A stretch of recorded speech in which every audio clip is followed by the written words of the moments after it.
Hi, everyone, and welcome back to the Leader in You podcast brought to you by EMC Leaders. I'm so excited to be here with the amazing Dr. Lola Gershfeld. Welcome, Dr. Lola. Hello, Polina. It's so nice to be here with you. Today's episode is episode 100, and I'm coming to you live from Hawaii. Yes, Yay. I am traveling in Hawaii this week. And so, as What you island are you on? know, the magical island of Maui. Oh, how's the weather? Actually, that's been not so great. It's a bit rainy and windy. It's very, very windy, but this is typical for this time of year, leading into like August, the first 2 weeks of August. So Yeah, you used to live in Hawaii. Do you miss it? I don't miss living here. I miss the fruit.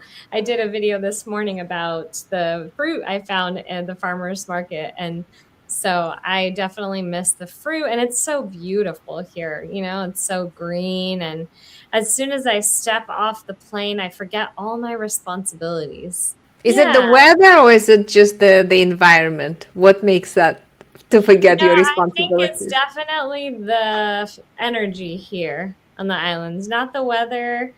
Because I don't feel that way when I go to Florida, you know? I love the weather in Florida. It's amazing too. But it's like I definitely feel like it's an energy thing. You're on an island, you can't leave. You are want to drive, but you can only drive on one road around the whole island if you want to go anywhere, you know? What is So your best memory of living in Hawaii? that's lovely. Does that have to do with the EMC process? Well, since you are there, I thought I would ask you a few questions. I'm sure our listeners would really be intrigued by your experience in living in Hawaii. How long you lived there? For like 7 or 8 years or something? Yeah, some memories. Actually, Hawaii is the place where I really focused a lot on understanding the EMC process, and doing a lot of EMC work with you in our relationship, EMC work with my kids, a lot of EMC work in my business. And so I do feel like a lot of healing happens here on this island, like when you live here, people say like Maui will test you to see if you're strong enough to survive. And any time you would want to hurry, Maui stops you from doing that. So if you're like in a hurry to do anything, it's like you're constantly reminded by all these different signs to slow down, slow down and enjoy the moment, which coincides so beautifully with the EMC process because That's our first tool we teach everybody to yeah, slow down, right? Yeah. yeah, and we live in a world, most of the world, where it is, urgent with urgency, and you have to get somewhere and go somewhere, and you got to hurry home, and you got to hurry to work, and you got to hurry to fulfill the expectations people have of you and the expectations you have of yourself. So living in an island like this is very different lifestyle. Everything is in slow motion. Not our emotions, though, emotions still move very fast, even when you're on an island. But because people they might not be as concerned, with their emotions. They say, let's go surfing instead, you know, Yeah, we can let's just go to sleep the on the beach. beach and yeah, sleep on the beach Yeah, and not to worry about anything. drink our worries away, you know? So I think that it's a very, very, very interesting place to live. There's a lot of parts of this experience that force you to be outside, which I love. I love being outside. I love adventures. I love hiking and being in the outdoors, doing something exciting and adventuring somehow somewhere. And so Maui is that way. That's the lifestyle here. And I think I missed that along with like the fruit and, kind of life is not as serious when you live here. So Very interesting. Thank you for sharing. Yeah. Yeah, this is was not expecting this conversation to start our 100th episode of Yeah. the Leader in You podcast, but it does coincide with the topic that we have today. So interesting, Dr. Lilla. Last week we were talking about the form, and the importance of the form and how to use the form to effectively communicate and really regulate your emotions. And I think that one of the things that I noticed that I was kind of thinking about this last week after the podcast we recorded was the struggle that people have to be on the receiving end of the way people express themselves. And what I mean is, if people, and this is something that I really thought would be such a great topic for you to kind of dive into for our listeners today, if people do use the form and they are helping themselves. Yes, I know that you mentioned it is like a way to work together with someone on resolving conflict, but let's say you do use the form to help understand and clarify your own emotions. What happens when you get to a point where maybe the other person in the workplace is not willing and not open to either listen and receive the information or to be comfortable enough to share their experience in the situation? This is such a timely also question that you're asking me because I'm in the process of writing another book. And this book is called Yes. Emotionally Connected Leadership. And I talk about what leaders can do to become more emotionally balanced and emotionally accessible, responsive, and engaged, and be present with their team members and with their colleagues. And one of the as you ask question, what if one person shares and the other person doesn't want to share? What happens next? Well, we know by science that when people work together, they depend on each other. And that dependency automatically creates a need for attachment. So Mm-hmm. they do have the longing for connection with the people around them because they're dependent on each other. That's how we're wired. We are biologically are built this way. So what happens when people don't want to share is because number one, they don't feel safe to share. Number two, they are afraid of their own vulnerability.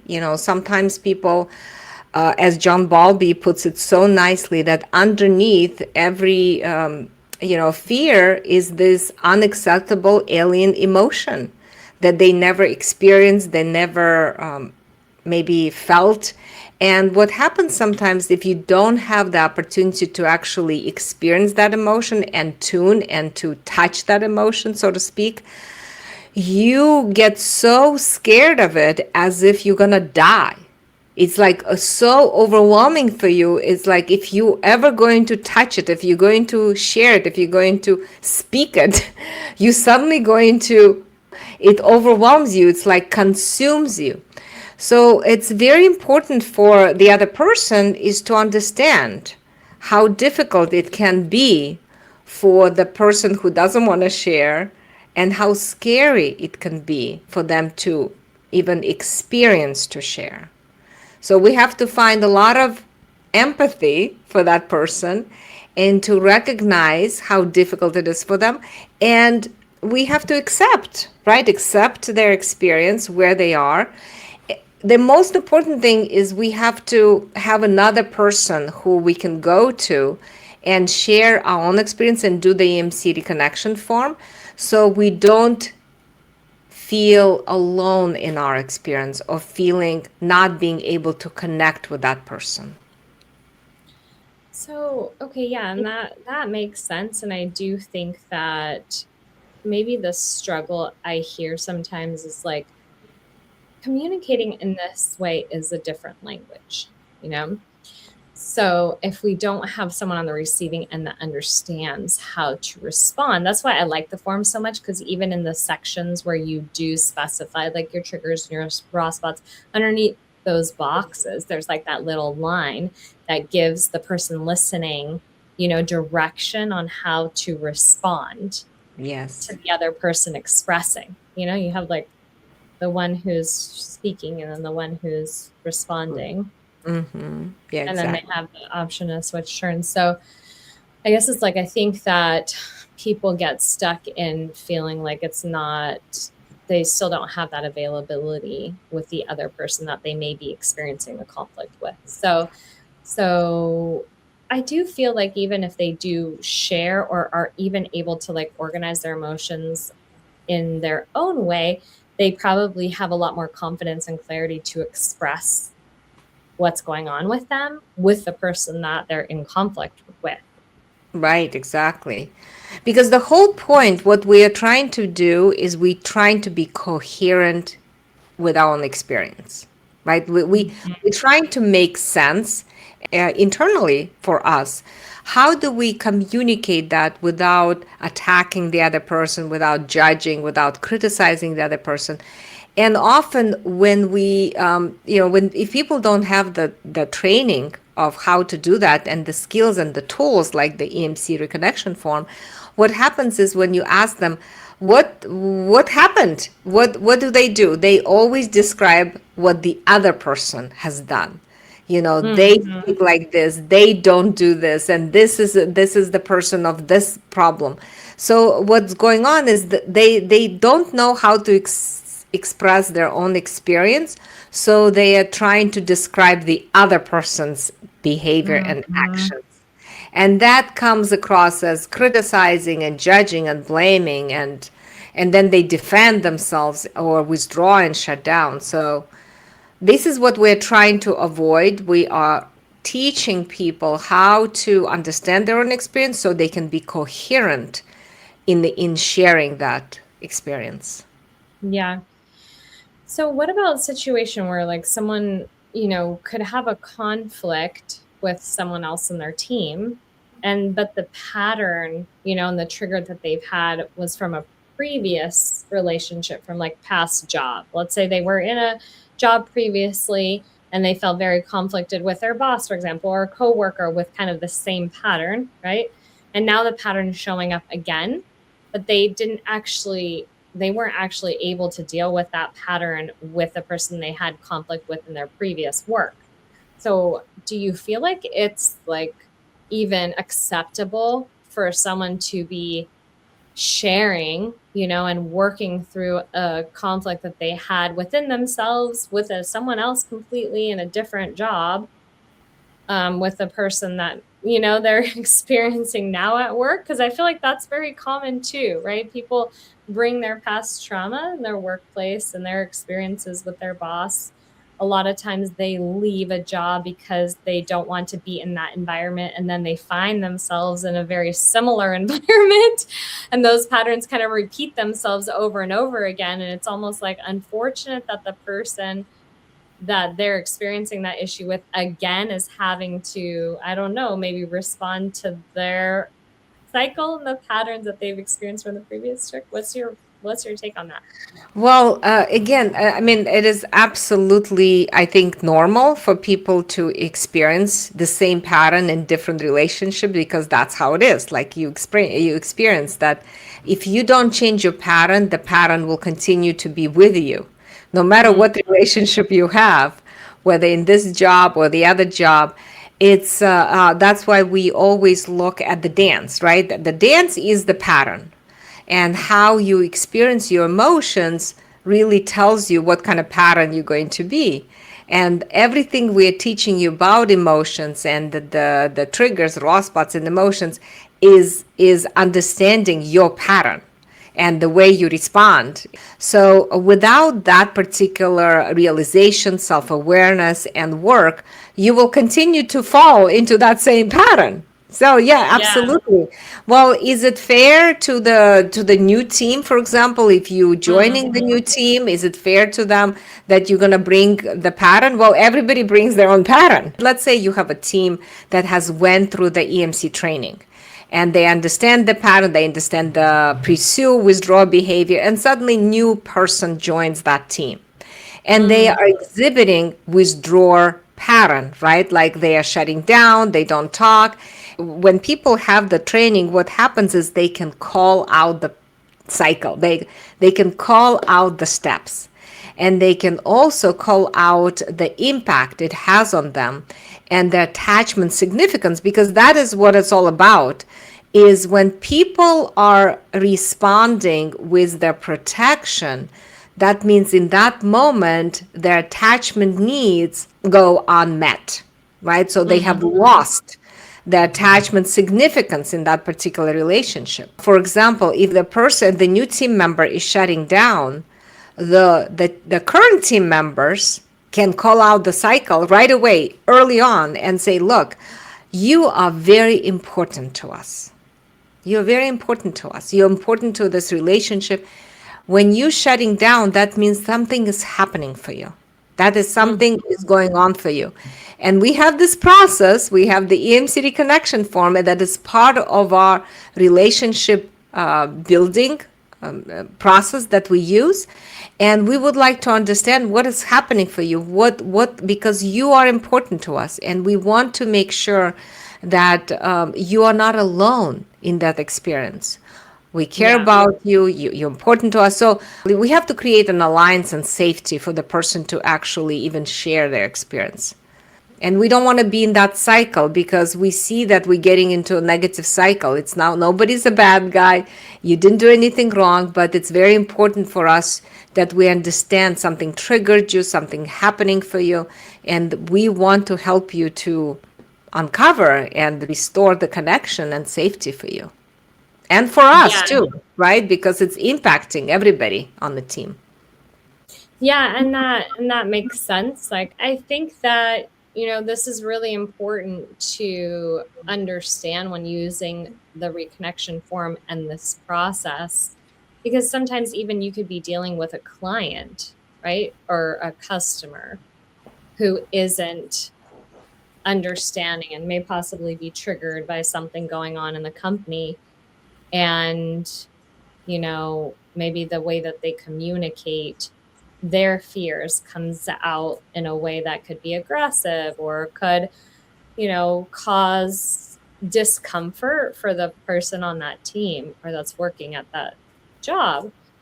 And then if the person that has the process and understands the process can be communicating in that way that's, helping to regulate and de-escalate the situation, it's very difficult for them to then, like, okay, ask the person for what they need when it's a customer, Right. right? Yeah, exactly. I don't think you would want to do that. You would go to Yeah. your manager, your team members, and then you ask them for what they need. But I think as people continue to use this process within the team, what happens is they start to recognize the attachment needs that people have Yes. underneath, Mhm. and they start to communicate to that attachment need. So people, like you said, co-regulating their emotions, but they also recognizing what is going on for them, so they don't get any more triggered by their response or their some Yeah. like the words or the facial or inaction, because they have a team member that they can turn to and get that reassurance for them to feel in balance, so they can Yeah. be there for the customer and for the client. I think also that's kind of similar, and maybe we word it like this for people who are listening that aren't necessarily familiar with this process yet. Um, a lot of times when we do have a situation with a team member or a boss or a customer or a client, and the response that they give us or the reaction they have can land on us, and we take it very personal. When we take it personal, that's when we feel like we can get like thrown. I sometimes think of like getting thrown off balance, like a scale, right? You can, let's say you're walking a line, you can be kind of pushed to the side and then get right back onto the line. Or you could be like, thrown off and now you're fallen onto the floor and now someone has to help you back up and bring you back to the line. And that difference in the way that it affects us, I think that's what I see has been so helpful for me using the process. I, prior to learning the process, it would really impact me in a personal way, as though like I somehow felt responsible, at fault, guilty, ashamed, and then kind of left guessing, right? Well, I didn't really know what I did, but this is how I feel. And then you're kind of in that deep hole on your own. Then you feel alone, and then you don't. That's like being pushed to the side, you've fallen over, and you really need to take a lot of time. That becomes the distance that you're disconnected, right? The amount of time that you're disconnected to get back up. I think also that's where the phrase, you just need time or give it time, came from, because people think, right? You think you've fallen off, and then you can finally take the time to get back on, to think that you've moved past it or moved on, or you haven't really healed from the initial fall, right? But it's like learning the EMC process, because you have an understanding and empathy for other people struggling. It is like, you're like, ooh, like that hurt and impacted me in a negative way. But the empathy and understanding that you have for that other person helps you come back into balance a lot quicker, a lot faster than if you didn't have that or understand, right? So like, remember we had that conversation on the podcast about, I was working for the company very short period of time. And we had a customer that came in and was, under the influence, like alcoholic, or had been drinking. And so that was a situation that impacted me, right? But it wasn't like at that moment, I could regulate and de-escalate the situation that was happening with the customer, but the manager really struggled to do that, Yes, exactly. Exactly. So, I think you're making a very important point because in our research of attachment has grown so much. Like we are looking at attachment lens now, not just for children and for parents or for even personal relationships. We're looking at attachment, and it impacts all of our different relationships. And in the same way, it impacts our teams. So when teams become more securely attached, securely connected, they can deal with any difficulties because they are so much more stronger together when they have to address like an aggressive client or a customer, or deal with changes in their structure of the company or in the economy. You are no longer threatened to feel like you are dealing with these difficulties alone, and that is the beauty of attachment.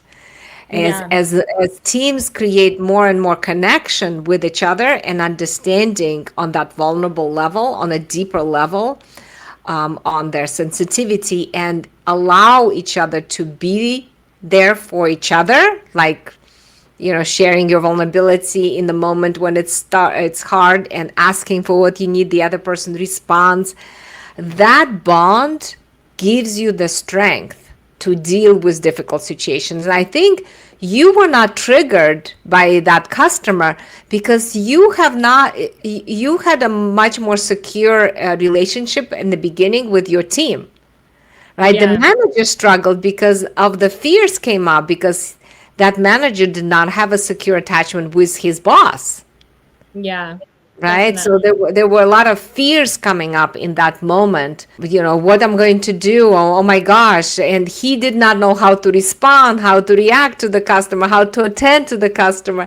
He did not know how to deal with the customer in a very collaborative or friendly way. He just shut down, and he walked away basically from the scene. Yeah, definitely. Yeah, so I guess it also brings me back to people who don't have securely attached relationships with anyone in their life. If you have someone in the workplace that doesn't have anyone to talk with and doesn't have any ability to, or even understanding of what that securely attached relationship looks like, then it's so foreign from what's normal for them. And I think that's why I feel it's so important for us to talk about how simple the process is. In one aspect, it's very simple. You just go through the steps. follow the steps 1 through 8, and you can just duplicate that same steps over and over again with any issue that you're dealing with. So in a way, it's very, very simple to learn how to use the process. The challenge comes from every situation that we've dealt with in our life leading up to the moment that we learn the EMC process has been completely different than using the EMC process, right? So it's like, okay, yes, it's just very simple. And yes, we know that it works 100% of the time. Now it's like bridging the, understanding of someone's belief system and experience in their entire life to believe that a process like this works. Well, yes, I mean it's definitely a new way of communicating, new way of being with people, and it takes practice. It's like dancing. We've learned how to dance tango, right? We are now great tango dancers. We are now have become tango instructors, and now we have to teach the whole world how to dance tango. So definitely it's going to be interesting. What I find most interesting is that people still not connecting. It's going to help you so much if you do the form with a difficult situation. I'll give you an example. I worked with a team that they had a situation where one of the team members, now she wants to be a manager, right? And she was giving an opportunity to do a project. She did not want to do the project, but she did not know how to share why she didn't want to do the project. So the manager who gave her the opportunity to do this project got really upset, right? That got really triggered. And he's talking to his colleagues, and they both kind of like getting more and more escalated against her. Like, how is it possible? She wants to be a manager. We gave her a project. Can you believe it? And they're like, fuel the negative cycle is kind of like blaming and judging and criticizing her. They've learned the EMC process, but they are not recognizing that they are getting more and more disconnected from this person by not doing the form. So they come to my meet and they say like, well, we want you to do the EMC process with her. And I said, well, before we do it with her, what's happening with you? And at the beginning, it was interesting. At the beginning, before they actually like went to the emotions, they said like, oh, I have these 5 triggers that really triggered me. And then they identified the raw spots, and you could tell. You could see how much more relaxed they are becoming as they go through the steps. And once they did the emotions, the image, the bodily sensation, and their worst fears, boom, suddenly they start to recognize, oh my gosh, maybe she didn't want to do the project because she was afraid to fail. Or maybe she didn't want to do the project because she had a lot on her plate. Maybe she didn't want to do the project because she has a lot of family situation, that she has a difficulty, or she has children, or whatever it is, personal issues. So suddenly they were so much more empathic to her because they had time to process what was happening for them. Yeah, people need to recognize when you have a situation difficulty, just do the form, just trust the process, right?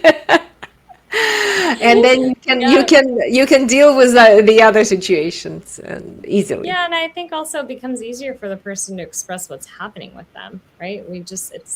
We have to get to the point where we're curious about why we do what we do and why we get triggered the way that we get triggered. But we can't be curious unless we understand we're in a cycle, right? Or that we're triggered. Exactly. So well, I cannot tell you how many things they were planning to talk to her about. They wanted to give her feedback. They wanted to give her guidance. They wanted to tell her how terrible it was that she didn't want to do the project and why did she want to be a manager. Yeah, they were creating a big, big cycle. Yeah.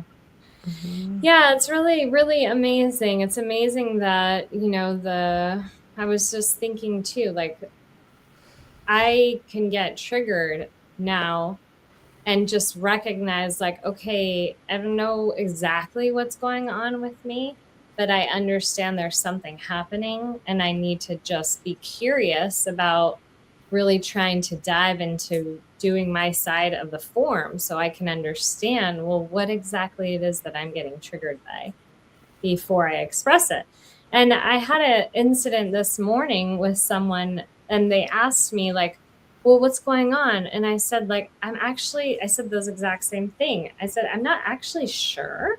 Like, I would like to just be curious and understanding like what is happening with me because I don't know yet, but I know Mhm. that there's something feeling off. Like, I'm feeling some sort of way about it because I feel it physically.